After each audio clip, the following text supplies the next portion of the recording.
नमस्कार प्यारे विद्यार्थियों, कैसे हो आप सभी। आशा करता हूं आप सभी अच्छे होंगे और मुझे विश्वास है कि आप सभी विद्यार्थी वर्तमान में अध्यापक पात्रता परीक्षा और अध्यापक मुख्य भर्ती परीक्षाओं की या विभिन्न प्रकार की शिक्षक भर्तियां और या फिर कितनी ही प्रकार की जो वर्तमान में जो वैकेंसियां हैं सीईटी जैसी परीक्षाओं की आप सभी विद्यार्थी बराबर और नियमित रूप से तैयारी कर रहे होंगे। विद्यार्थियों, ये जो आज की जो क्लास है शिक्षा मनोविज्ञान की, उन सभी विद्यार्थियों के लिए महत्वपूर्ण है जो वर्तमान में अध्यापक पात्रता परीक्षा और अध्यापक मुख्य भर्ती परीक्षाएं अर्थात रीट पात्रता और रीट मेंस की तैयारी कर रहे हैं। इससे पिछले वाली कक्षा में हमने अध्ययन किया था शिक्षा मनोविज्ञान के संबंध में। शिक्षा मनोविज्ञान के संबंध में लगभग हमने 2 लेक्चर ले लिए हैं और आपने वो दोनों वीडियो दोनों क्लास देखी होगी। आज हम चर्चा करने वाले हैं शिक्षा मनोविज्ञान के संबंध में ही कि शिक्षा मनोविज्ञान विषय वस्तु है, इसकी उपयोगिता क्या है, इसका महत्व क्या है, इसका कार्य क्या है।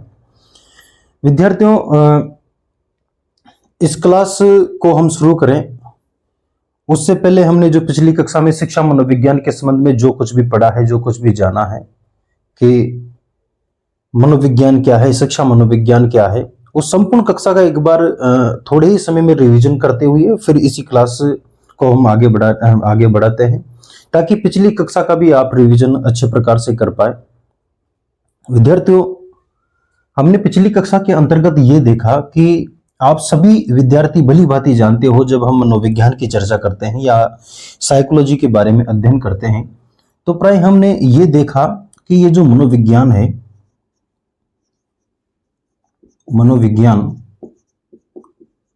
मनोविज्ञान की बहुत सारी ऐसी ब्रांच हैं जिनका हम अलग अलग क्षेत्रों में इनका अध्ययन करते हैं। अलग अलग क्षेत्रों में इनको अप्लाई करके मनोविज्ञान की जितनी भी ब्रांचें हैं, चाहे वो शिक्षा मनोविज्ञान हो, बाल विकास हो, या फिर हम कहें जैसे सामान्य मनोविज्ञान है, असामान्य मनोविज्ञान, खेल मनोविज्ञान जैसी खूब सारी ऐसी ब्रांचें जो मनोविज्ञान की है, उनका हम अलग अलग क्षेत्रों में अध्ययन करते हैं। प्राय हम यहां चर्चा कर रहे हैं शिक्षा मनोविज्ञान की। शिक्षा मनोविज्ञान।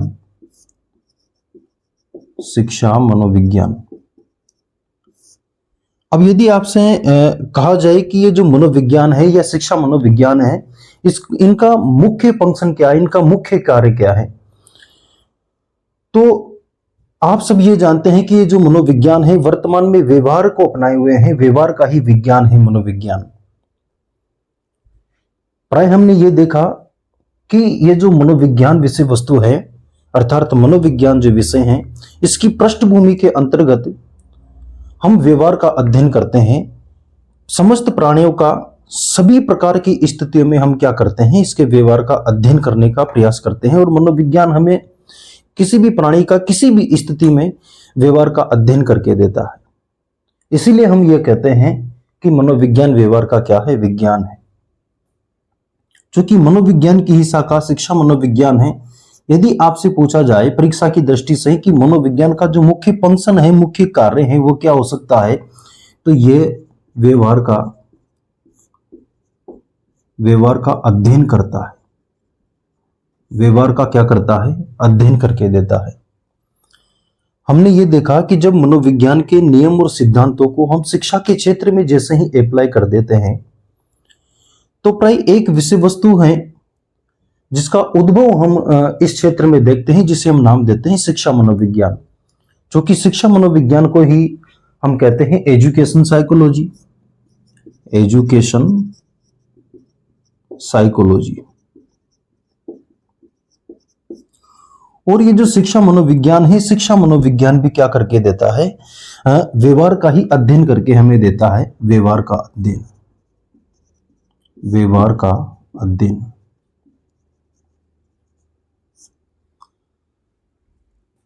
आप सभी देख पा रहे होंगे कि ये जो मनोविज्ञान और शिक्षा मनोविज्ञान है, दोनों का प्रमुख कार्य ही व्यवहार का अध्ययन करना है।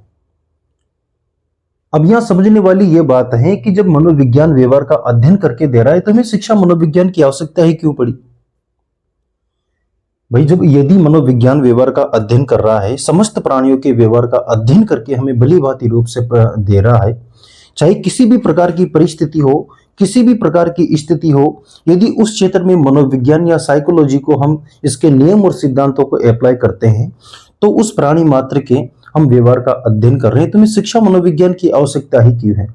आइए इसी को हम समझने का प्रयास करते हैं कि जब मनोविज्ञान के चाहे जितने भी नियम हैं, जितने भी सिद्धांत हैं, हम मनोविज्ञान के किसी भी नियम और किसी भी सिद्धांत की यदि चर्चा कर ले, तो मनोविज्ञान के जितने भी नियम और सिद्धांत हैं, इनको हम किसी स्पेसिफिक ऐसे फील्ड में यदि अप्लाई करते हैं, ऐसे किसी फील्ड में यदि इनको अप्लाई कर दिया जाए, और अप्लाई करने के बाद इन नियम सिद्धांतों का जब उस क्षेत्र में हम यूज करते हैं, तो प्राय हम ये देखते हैं कि मनोविज्ञान की एक और ब्रांच, चाहे वह किसी भी प्रकार की शाखा हो, उसका उद्भव वहां हमें देखने को मिलता है। अब यहां यदि हम चर्चा करते हैं शिक्षा मनोविज्ञान की, तो शिक्षा मनोविज्ञान के लिए एक प्रकार की लिमिट है, एक प्रकार का बाउंडेशन हमें देखने को मिलता है कि जब मनोविज्ञान के नियम और सिद्धांतों को हम शिक्षा के क्षेत्र में अप्लाई कर दें, कहां कर दें? शिक्षा के क्षेत्र में। तो ये शिक्षा के क्षेत्र में क्या करके देता है? बालकों का अध्ययन करके देता है, व्यवहार का। शिक्षा के क्षेत्र में बालकों के व्यवहार का अध्ययन करके हमें देता है कौन? शिक्षा मनोविज्ञान। आप इन दोनों अंतर को भलीभांति स्पष्ट रूप से समझ पाए होंगे। विद्यार्थियों, साइकोलॉजी के अंतर्गत या मनोविज्ञान जिसे हम कहते हैं, मनोविज्ञान विषय वस्तु के अंतर्गत प्रत्येक कंसेप्ट को आप आसानी से और सरल भाषा में समझने का प्रयास करें। मैंने पहले भी बताया कि आप रोट लर्निंग पर ध्यान न दें। रोट लर्निंग हमें करनी ही नहीं है। रोट लर्निंग जिसका प्रमुख रूप से हम ये जानते हैं कि जो वर्तमान शिक्षा नीति है, नेप 2020, ये भी इसका विरोध करता है। जो न्यू एजुकेशन पॉलिसी है 2020, इसके बाद में इससे पहले हमने एक और फ्रेमवर्क हम देखते हैं जिसे हम नाम देते हैं एनसीएफ 2005। यह भी रोट लर्निंग अर्थात जो रटकर सीखना होता है उसका विरोध करता है एनसीएफ 2005 भी। और वास्तव में यदि इसको देखा जाए तो रोट लर्निंग अच्छा भी नहीं है। आज हमने कुछ याद किया, कल हम उसको भूल सकते नहीं, भूल ही जाते हैं। तो इसलिए आप रोट लर्निंग करने का प्रयास न करें। आप जितने भी कंसेप्ट है, जितनी भी इसके अंतर्गत चीजें हैं, जितने भी प्रकार के फैक्ट हैं, उनको आप समझने का प्रयास करें। यदि चर्चा करें कि नियम और सिद्धांत क्या है, तो प्राय जब नियम और सिद्धांतों की बात की जाती है तो नियम कहते किसे हैं? नियमों से हमारा आशय ये होता है कि नियम एक समुदाय या एक ग्रुप पर इस प्रकार से लागू होते हैं कि जो सभी पर समान रूप से लागू हो। एक ऐसा फैक्ट जो सभी पर लागू हो, उसे हम नाम देते हैं नियम। वहां एक नियम का उद्भव होता है। लेकिन ये सिद्धांत किसी व्यक्ति विशेष के क्या होते हैं? स्वयं के विचार होते हैं। नियम और सिद्धांतों के बारे में आप इतना जरूर ध्यान रखें कि नियम सभी पर क्या होते हैं? समान रूप से लागू होते हैं। जबकि सिद्धांतों के बारे में यह देखा जाता है कि सिद्धांत किसी स्पेसिफिक, किसी व्यक्ति विशेष के स्वयं के क्या होते हैं? विचार होते हैं। अब वो उन विचारों को दूसरा जो व्यक्ति है वो चाहे अपनाए या ना अपनाए। तो मनोविज्ञान और शिक्षा मनोविज्ञान के संबंध में हमने चर्चा की और ये देखा कि मनोविज्ञान व्यवहार का अध्ययन करता है, जबकि शिक्षा मनोविज्ञान शिक्षा के क्षेत्र में बालकों के व्यवहार का अध्ययन करके हमें देता है। अब बात करते हैं, यदि जैसे एक बालक है, यदि शिक्षा मनोविज्ञान की चर्चा की जाए तो शिक्षा के क्षेत्र में यदि एक बालक के व्यवहार के बारे में हमने सब कुछ जान लिया, हमने ये तक जान लिया कि जैसे ये कोई बालक है, ये कोई स्टूडेंट है, इस स्टूडेंट के बारे में इसका जब हमने व्यवहार का अध्ययन किया तो हमें यह पता चला कि हमने इसकी बुद्धि का भी मापन कर लिया, जैसे इसके व्यक्तित्व का मापन हमने कर लिया। इस स्टूडेंट के संबंध में हम ये देख लेते हैं कि ये जो स्टूडेंट है इसकी अभिक्षमता कैसी है, ये जो बालक है ये लर्निंग किस प्रकार से करता है, अर्थात अधिगम किस प्रकार से कर रहा है, अधिगम कितने समय में कर लेता है, इसकी अधिगम की दर कितनी है, ये चिंतन किस प्रकार से करता है। सभी पहलुओं का अध्ययन हमने इस स्टूडेंट के संबंध में कर लिया। किसकी सहायता से? शिक्षा मनोविज्ञान की सहायता से। इसको और भी आसान तरीके से आप समझने का प्रयास करें कि यदि शिक्षा के क्षेत्र में हम किसी एक बालक के व्यवहार का अध्ययन कर रहे हैं, तो हमने ये देख लिया कि ये जो विद्यार्थी हैं ये ईमानदार हैं, नियमित रूप से विद्यालय आता है, अच्छी प्रकार से पढ़ाई करता है। एक जो दूसरा विद्यार्थी है उसके संबंध में भी हमने ये जान लिया कि ये विद्यार्थी है, ये भी नियमित रूप से क्या करता है, अध्ययन करता है, नियमित रूप से स्कूल आता है, अपने पढ़ाई के प्रति, अपने अध्ययन के प्रति कैसा है, ईमानदार है। एक विद्यार्थी के प्रति हमने इसके व्यवहार का अध्ययन करके देखा तो हमने पाया कि ये जो विद्यार्थी है ये कभी कभी झूठ बोलता है, या हो सकता है कि वह चोरी करता हो। तो प्राय हम शिक्षा मनोविज्ञान की सहायता से एक विद्यार्थी के, एक बालक के संपूर्ण पक्षों के बारे में उसके व्यवहार का अध्ययन करते हैं। अब हमें जैसे ये जो स्टूडेंट है इसके बारे में पता चला कि ये विद्यार्थी तो क्या है, चोर है। अब यदि ये चोर है, ये झूठ बोलता है, तो इसके व्यवहार को बदलना है। क्या करना है? व्यवहार को बदलना है। अब चूंकि हम ये देख रहे हैं कि शिक्षा मनोविज्ञान तो केवल व्यवहार का अध्ययन करके ही देता है, जबकि व्यवहार यदि उसका परिवर्तित करना है, इस स्टूडेंट के व्यवहार को बदलना है, तो वहां हमें आवश्यकता होती है शिक्षा की। किसकी आवश्यकता होगी? शिक्षा की। हमें आवश्यकता होती है किसकी? शिक्षा की। क्योंकि शिक्षा ही क्या करती है? व्यवहार में परिवर्तन करके देती है। व्यवहार में परिवर्तन, व्यवहार में यदि परिवर्तन करना है तो हमें आवश्यकता होती है किसकी? शिक्षा की, जिसे हम नाम देते हैं एजुकेशन। तो आप समझ पाए होंगे कि जो मनोविज्ञान है अर्थात जो साइकोलॉजी है, यह व्यवहार का अध्ययन करके देता है। समस्त प्राणियों का किसी भी स्थिति में यदि व्यवहार का अध्ययन करके देना है तो हम सहायता लेते हैं किसकी? मनोविज्ञान की। लेकिन यदि हमें शिक्षा के क्षेत्र में किसी बालक, किसी विद्यार्थी के व्यवहार का अध्ययन करना है तो हमें आवश्यकता होती है किसकी? शिक्षा मनोविज्ञान की।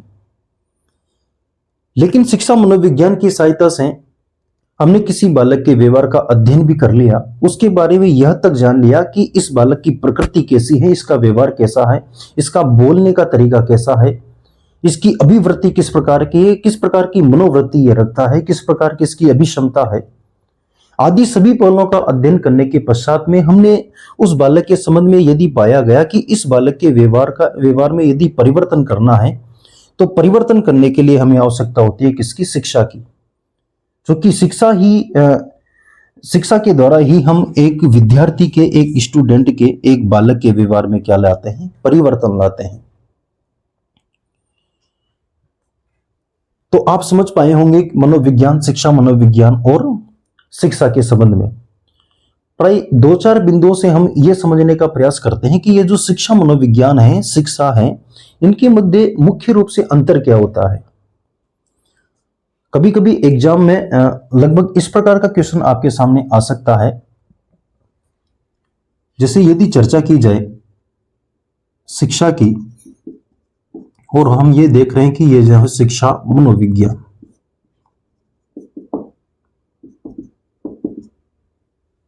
प्राय हम ये देखते हैं कि शिक्षा मनोविज्ञान शिक्षा के क्षेत्र में बालकों के व्यवहार का अध्ययन करके देता है।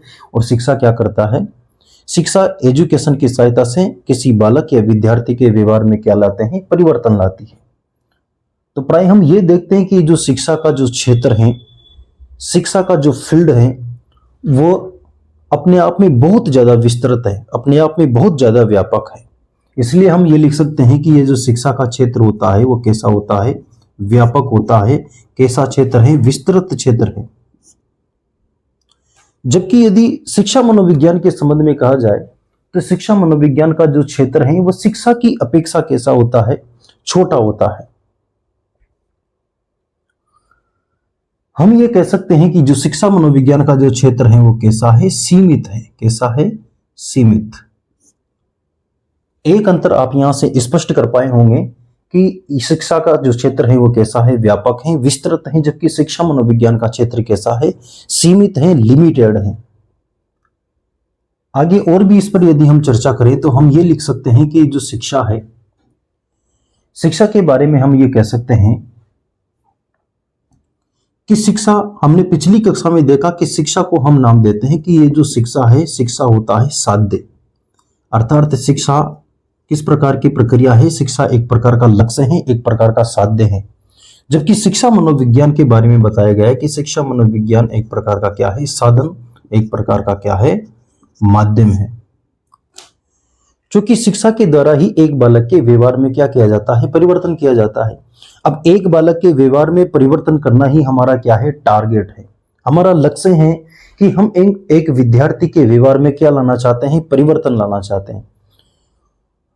अर्थात हम उस टारगेट तक पहुंचना चाहते हैं कि हमें एक बालक के, एक विद्यार्थी के व्यवहार में परिवर्तन लाया जा सके। तो उसी टारगेट तक पहुंचने के लिए हमें आवश्यकता होती है किसकी? शिक्षा की। इसलिए शिक्षा को हम नाम देते हैं, या शिक्षा को हम कहते हैं कि शिक्षा एक प्रकार का साध्य है, एक प्रकार का लक्ष्य है। जबकि इस टारगेट तक पहुंचने के लिए हमें आवश्यकता किसकी है? शिक्षा मनोविज्ञान की। इसीलिए शिक्षा मनोविज्ञान को हम साधन या माध्यम कहते हैं। समझ पाए होंगे आप दोनों ही बिंदु की शिक्षा का क्षेत्र अपने आप में कैसा है? व्यापक है, विस्तृत है। जबकि शिक्षा मनोविज्ञान का क्षेत्र कैसा है? सीमित है। और शिक्षा को हम कहते हैं कि शिक्षा एक प्रकार से अपने आप में साध्य है, एक प्रकार का लक्ष्य है, एक प्रकार का टारगेट है, अचीवमेंट है, जिसे एक विद्यार्थी को प्राप्त करना होता है। जबकि शिक्षा मनोविज्ञान इस टारगेट, इस अचीवमेंट को प्राप्त करने के लिए एक प्रकार से साधन की भूमिका में होता है, एक प्रकार की माध्यम की भूमिका में होता है। जैसे हमें यहां से घर तक कॉलेज के लिए जाना है, तो हम जिस साधन से जाएंगे, चाहे हम बाइक लेके जाएं, चाहे कार से जाएं, चाहे हम पैदल ही जाएं, तो ये हमारे साधन है कॉलेज तक पहुंचने के लिए।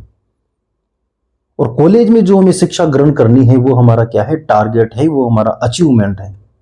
आगे हम ये देखते हैं कि ये जो शिक्षा है, शिक्षा एक प्रकार की संश्लेषणात्मक प्रक्रिया है। किस प्रकार की प्रक्रिया है? संश्लेषणात्मक प्रक्रिया है। और ये जो शिक्षा मनोविज्ञान है, शिक्षा मनोविज्ञान को हम देखते हैं कि ये विश्लेषणात्मक प्रक्रिया है। किस प्रकार की प्रक्रिया है? विश्लेषणात्मक।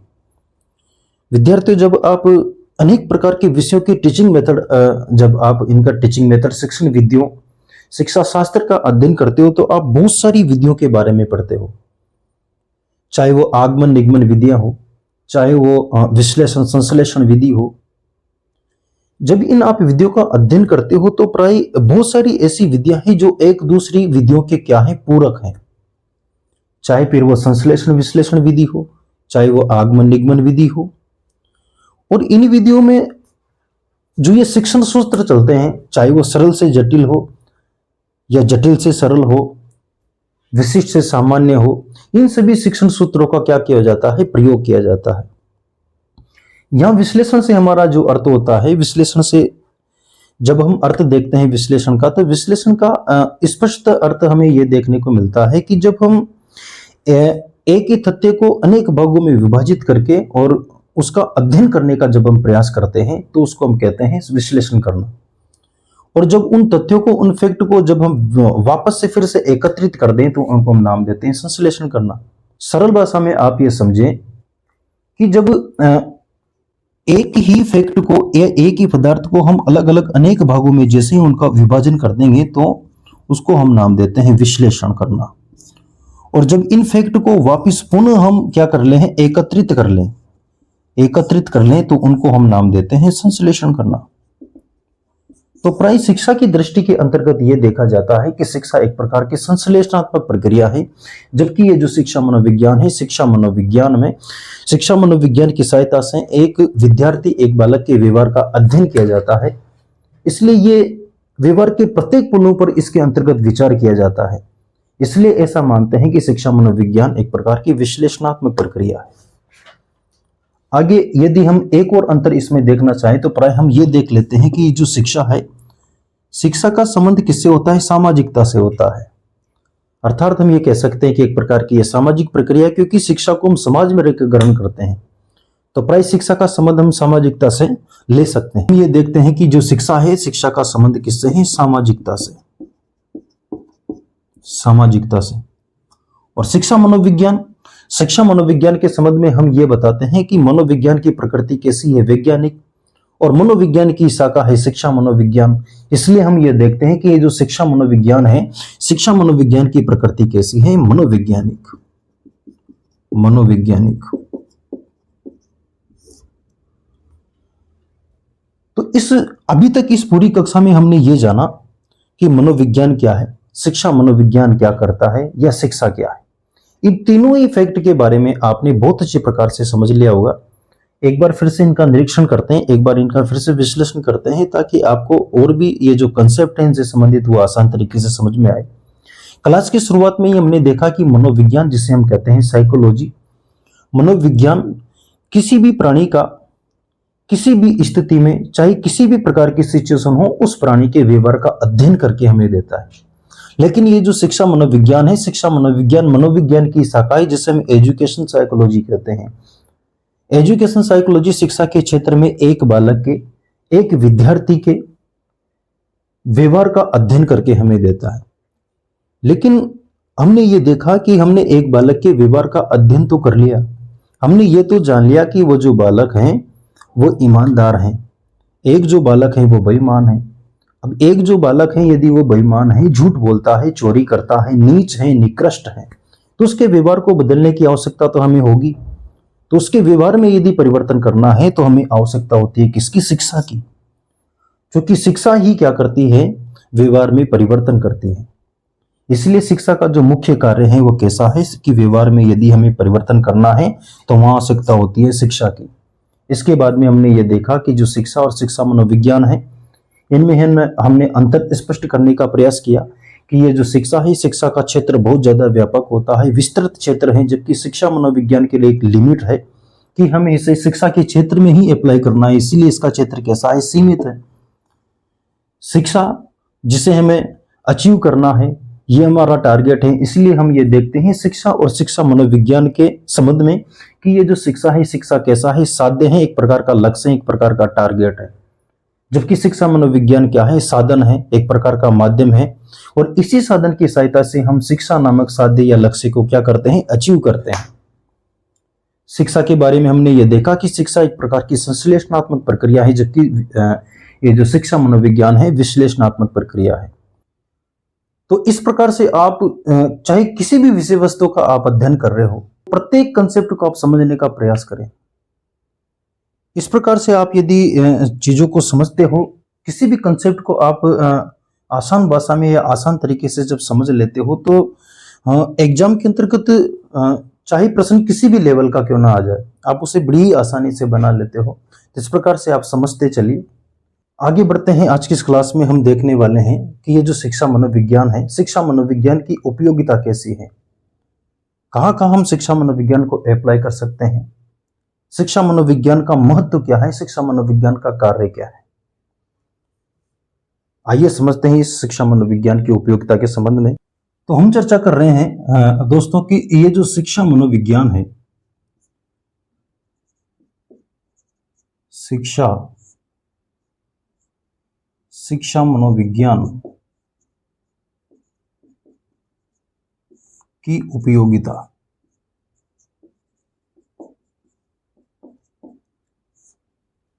या हम लिख सकते हैं कि ये शिक्षा मनोविज्ञान है उसका महत्व क्या है, शिक्षा मनोविज्ञान का कार्य क्या है।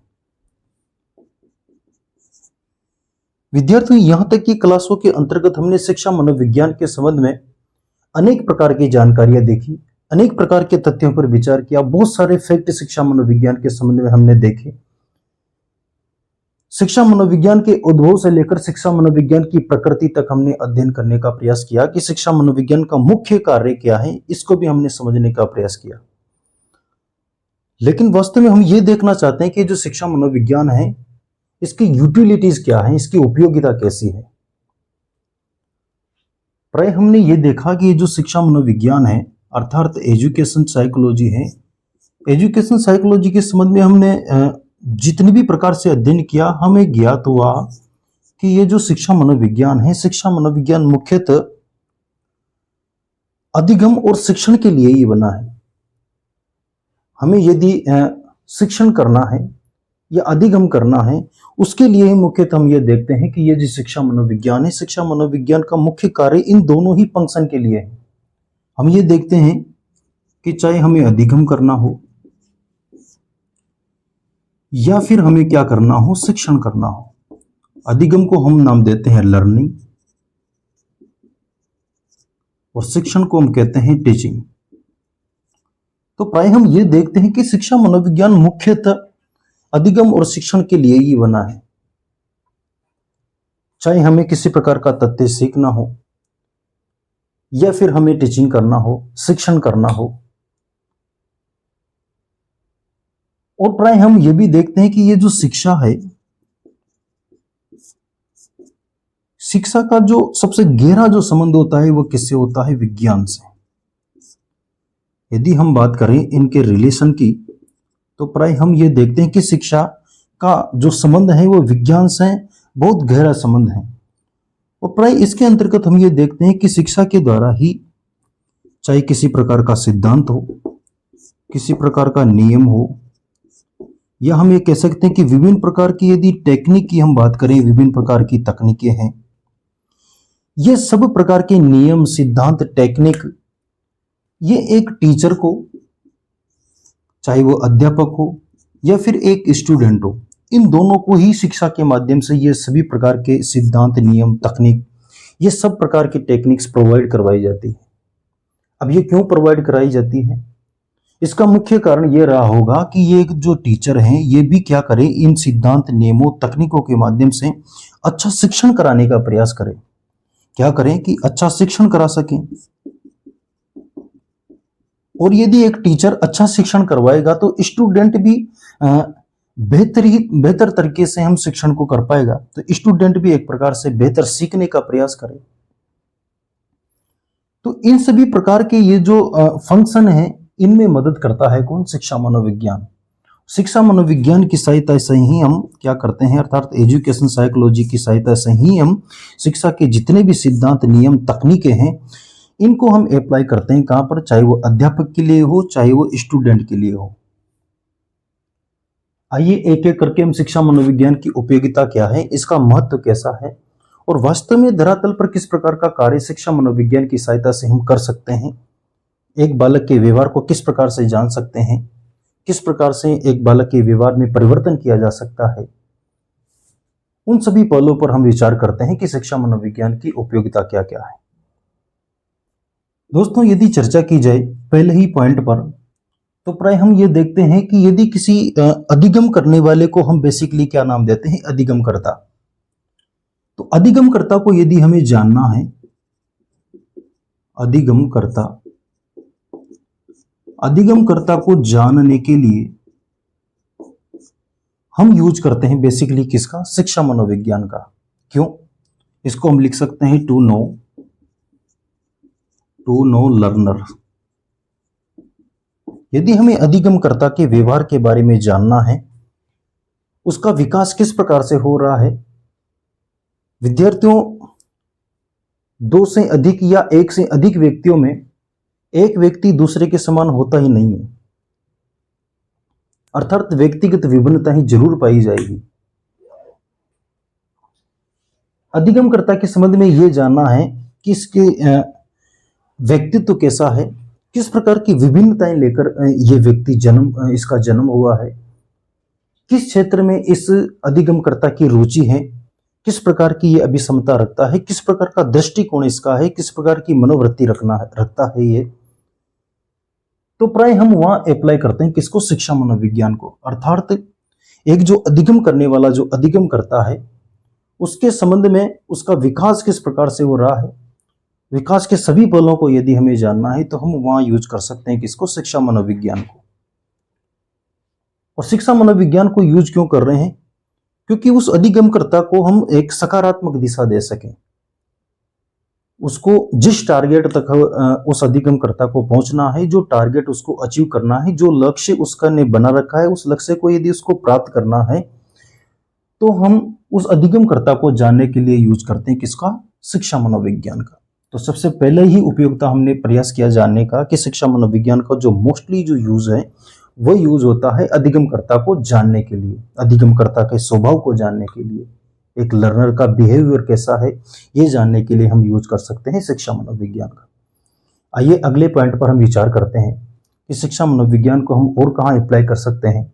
विद्यार्थियों, यदि आपको विषय वस्तु को यदि हमें जानना है या अधिगम से संबंधित विभिन्न प्रकार के अनुभवों का यदि हमें चयन करना है, या फिर हम ये कहें कि यदि पाठ्यक्रम का हमें चुनाव करना है, तो भी हम शिक्षा मनोविज्ञान को क्या करते हैं, यूज कर सकते हैं, शिक्षा मनोविज्ञान को अप्लाई कर सकते हैं। तो अगला जो इसका यूज हम लिख सकते हैं कि वो ये लिख सकते हैं कि जैसे विषय वस्तु है, विषय वस्तु आगे हम लिख सकते हैं जैसे पाठ्यक्रम है, पाठ्यक्रम, या हम लिख सकते हैं कि जैसे अधिगम,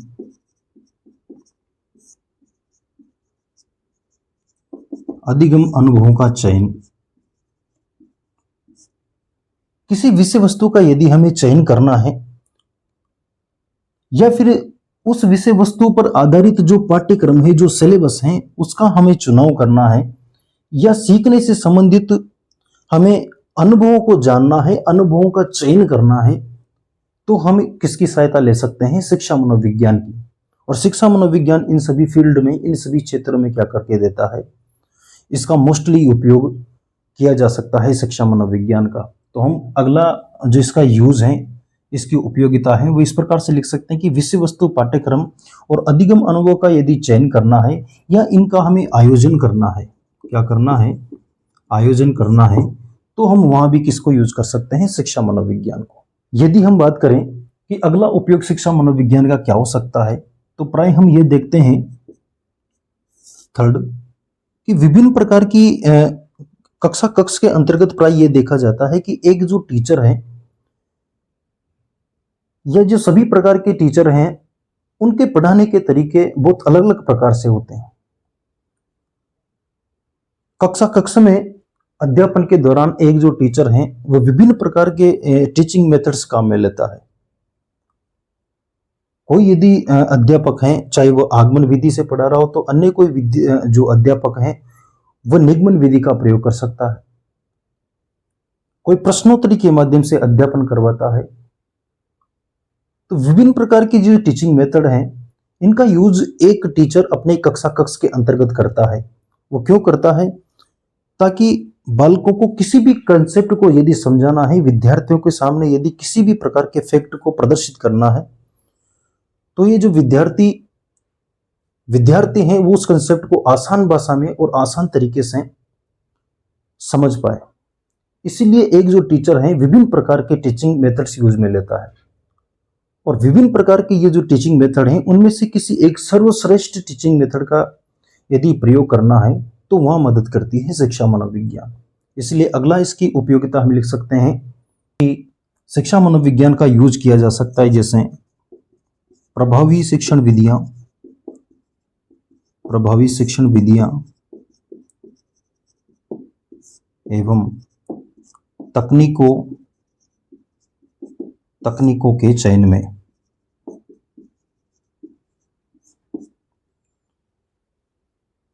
तो इस प्रकार से हम यूज कर सकते हैं किसका, शिक्षा मनोविज्ञान का। यहां तकनीकों से हमारा आशय होता है विद्यार्थियों की, ये होती है टीचिंग टेक्निक्स, अर्थात पढ़ाने का तरीका कैसा है। एक होता है टीचिंग मेथड और एक होता है टीचिंग टेक्निक्स। टीचिंग मेथड के अंतर्गत प्राय हम विभिन्न विधियों का वर्णन देखते हैं, जैसे हमने पहले ही चर्चा की कि चाहे किसी भी प्रकार की विधि हो, चाहे वो प्रयोगशाला विधि हो, चाहे वो प्रश्नोत्तरी विधि हो, आगमन निगमन विधियां हैं, संश्लेषण विश्लेषणात्मक विधियां हैं, या फिर वो जैसे हम व्याख्या विधि जिसकी हम बात करते हैं टीचिंग मेथड के अंतर्गत। तो ये जितनी भी प्रकार के मेथड हैं, इनको हम नाम देते हैं जैसे शिक्षण विधियां, जिसे हम इंग्लिश में कहते हैं टीचिंग मेथड। और टीचिंग टेक्निक्स का हमारा जो अर्थ होता है, अर्थात हमारा तरीका कैसा है, एक अध्यापक का अध्यापन करने का तरीका कैसा है, उनको हम नाम देते हैं टीचिंग टेक्निक्स। तो बहुत सारी विधियों में से जब एक टीचर किसी एक सर्वश्रेष्ठ विधि का चयन करके और किसी कंसेप्ट को जब विद्यार्थियों के सामने समझाने का प्रयास करता है, तो वहां सहायता ली जाती है किसकी, शिक्षा मनोविज्ञान की। इसलिए हम शिक्षा मनोविज्ञान की उपयोगिता, महत्व, कार्य के संबंध में ये बता सकते हैं कि शिक्षा मनोविज्ञान सर्वश्रेष्ठ शिक्षण विधियां और टेक्निक्स का चयन करने में उपयोगी है, मदद करता है। आगे हम बात करें शिक्षा मनोविज्ञान की एक और उपयोगिता पर, तो प्राय हम ये देखते हैं कि अधिगम की बहुत सारी ऐसी परिस्थितियां होती हैं अधिगमकर्ता के सामने कि प्रत्येक स्थिति में उसको क्या करना होता है, अधिगम करना होता है। इसके लिए वातावरण की आवश्यकता होती है, क्योंकि वातावरण भी एक अधिगमकर्ता को अधिगम करते समय प्रभावित करता है। तो प्राय एक और उपयोग इसका हम लिख सकते हैं कि अधिगम के लिए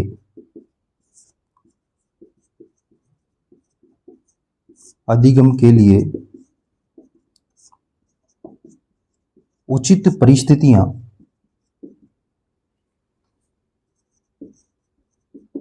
परिस्थितियां एवं वातावरण का चयन।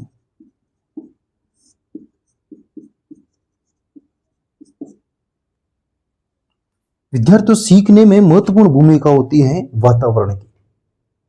जब हम अधिगम चैप्टर की शुरुआत करेंगे तो हम इन सभी बिंदुओं पर क्रमबद्ध तरीके से और सरल तरीके से समझने का प्रयास करेंगे कि वास्तव में अधिगम होता क्या है, क्या सीखना ही अधिगम है, क्या अधिगम ये जो अपने आप में लर्निंग जो वर्ड है, इसके लिए क्या सीखना ही एक वर्ड पर्याप्त होगा, अभ्यास क्या होता है, अनुभव क्या होता है, प्रशिक्षण क्या है। इन सभी बिंदुओं पर हम चर्चा करेंगे अधिगम वाले चैप्टर में। शिक्षा मनोविज्ञान की उपयोगिता के बारे में हमने समझा कि शिक्षा मनोविज्ञान अधिगमकर्ता को जानने में उपयोगी है। यदि हमें किसी सब्जेक्ट, उस सब्जेक्ट का सिलेबस कैसा है, उस विषय वस्तु के अंतर्गत सीखने से संबंधित जो अनुभव हमने प्राप्त किए हैं एक विद्यार्थी ने, उनका चयन किस प्रकार से किया जा सकता है, या इनके आयोजन में शिक्षा मनोविज्ञान की क्या होती है, उपयोगिता होती है। एक अध्यापक कक्षा कक्ष में अध्यापन करवाने के लिए विभिन्न सारी जो टीचिंग मेथड हैं, बहुत सारी जो शिक्षण विधियां हैं, उनमें से किसी एक सर्वश्रेष्ठ विधि का चयन शिक्षा मनोविज्ञान की सहायता से कर सकता है। आगे हमने ये देखा कि अधिगम के लिए उचित परिस्थिति क्या होगी। यदि एक बालक को सीखना है तो उसके लिए विशेष प्रकार की स्थिति उसके लिए दी जानी चाहिए, उसका वातावरण ठीक होना चाहिए। सीखने के लिए जो उचित जो परिस्थितियां हैं, उचित जो सिचुएशन है, उचित एनवायरनमेंट उसे दिया जाना चाहिए। तो इन सब का चयन करने में उपयोगी होता है शिक्षा मनोविज्ञान। और भी शिक्षा मनोविज्ञान की बहुत सारी उपयोगिता है। यदि हम चर्चा करें अगली उपयोगिता पर, तो प्राय हम ये देखते हैं कि ये जो शिक्षा मनोविज्ञान है शिक्षकों की क्या करता है, सहायता करता है।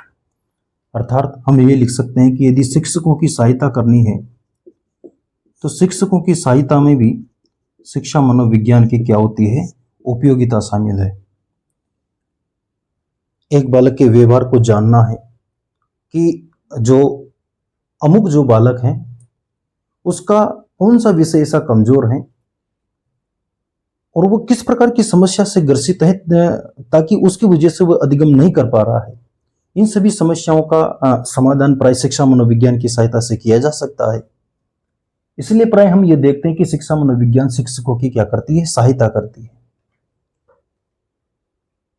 यदि किसी बालक को हमें उचित प्रकार का गाइडेंस देना है, उसका मार्गदर्शन करना है, तो शिक्षा मनोविज्ञान भी वहां क्या होता है, प्रभावी होता है।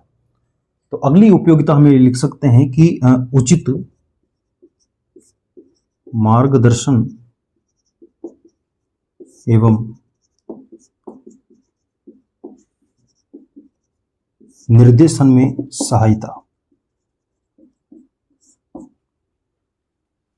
विद्यार्थियों, इससे पहले जब हमने शिक्षा मनोविज्ञान के क्षेत्र अर्थात फील्ड ऑफ साइकोलॉजी के बारे में अध्ययन किया था, तब हमने ये चर्चा की थी कि जो लिंडग्रेन नामक मनोवैज्ञानिक हैं, उन्होंने शिक्षा मनोविज्ञान के प्रमुख 5 क्षेत्र बताए हैं, जिसमें प्रमुख 5 क्षेत्रों में हमने प्राय ये देखा था कि जैसे शिक्षक शिक्षार्थी है, अधिगम करता है, अधिगम की परिस्थितियां कैसी है, मापन मूल्यांकन किस प्रकार से किया जाना चाहिए, और अंतिम रूप से एक और उन्होंने शिक्षा का क्षेत्र बताया था जिसे हम नाम देते हैं निर्देशन एवं मार्गदर्शन।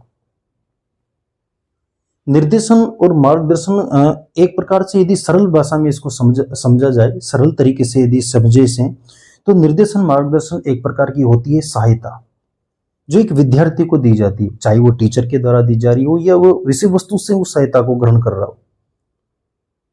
तो शिक्षा मनोविज्ञान उचित प्रकार का मार्गदर्शन और निर्देशन करने में क्या करता है, सहायता करता है। आगे जब हम चर्चा करते हैं तो एक और पॉइंट इसके अंतर्गत हम शामिल कर सकते हैं कि जैसे विद्यालय प्रशासन की मदद करना हो, विद्यालय प्रशासन की मदद। अगला पॉइंट इसके अंतर्गत हम ये शामिल कर सकते हैं कि जैसे उचित प्रकार की यदि है, उचित प्रकार की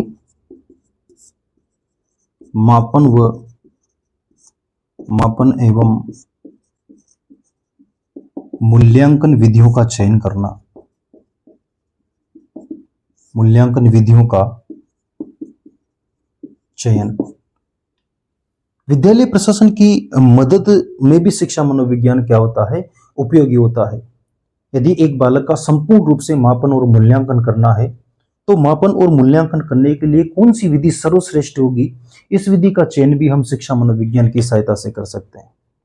आगे जब हम देखते हैं शिक्षा मनोविज्ञान की और भी उपयोगिता, तो प्राय हमें यह देखने को मिलता है कि एक बालक का सर्वांगीण विकास यदि करना है, एक बालक के सभी पक्षों को यदि हमें जानना है, एक विद्यार्थी के संपूर्ण व्यवहार के संबंध में हमें जानना है, तो वहां भी क्या उपयोगी होती है, शिक्षा मनोविज्ञान। तो प्राय हम ये लिख सकते हैं कि बालक का सर्वांगीण विकास जानने में या एक विद्यार्थियों का सर्वांगीण विकास करने में शिक्षा मनोविज्ञान क्या होता है, उपयोगी होता है। अर्थात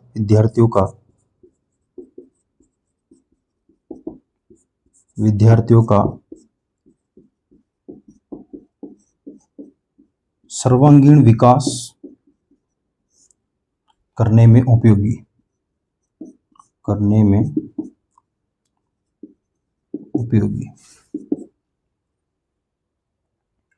एक और उपयोगिता हम इसकी देख लेते हैं जिसे हम नाम देते हैं शोध कार्य।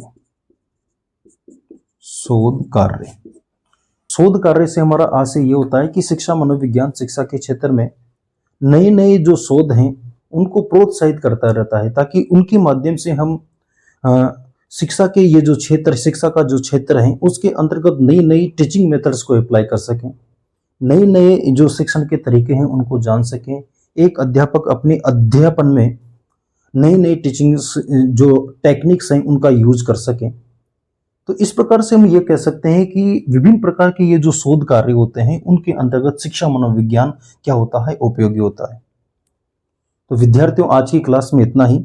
आशा है कि ये जो आज की जो कक्षा है उसके अंतर्गत बताए गए शिक्षा मनोविज्ञान से संबंधित जितने भी प्रकार के फैक्ट हैं, जितने भी प्रकार के कंसेप्ट हैं, वो आप सभी को आसान भाषा में, आसान तरीके से समझ में आए होंगे। यदि आज की कक्षा, ये जो शिक्षा मनोविज्ञान की संपूर्ण सीरीज है, आप सभी के लिए महत्वपूर्ण आपको लगती है, तो आप Gautam academy official YouTube channel को जरूर सब्सक्राइब करें और बेल आइकन को भी आप जरूर प्रेस करें, ताकि हमारी जितने भी आने वाली क्लासें हैं वो आपको सबसे पहले मिले। और इसी क्लास के डिस्क्रिप्शन बॉक्स में टेलीग्राम चैनल का लिंक भी पिन किया हुआ है, आप वहां से उस लिंक पर क्लिक करके और टेलीग्राम चैनल से जरूर जुड़े, ताकि विभिन्न परीक्षाओं से संबंधित जितने भी प्रकार की अपडेट होती है, चाहे वह हस्तलिखित नोट्स हो, चाहे वह किसी भी प्रकार की PDF नोट्स हो, वो आपको सबसे पहले मिल सके। तो मिलते हैं अगली क्लास में, तब तक के लिए आप पढ़ते रहिए, मस्त रहिए। धन्यवाद। जय हिंद, राधे राधे।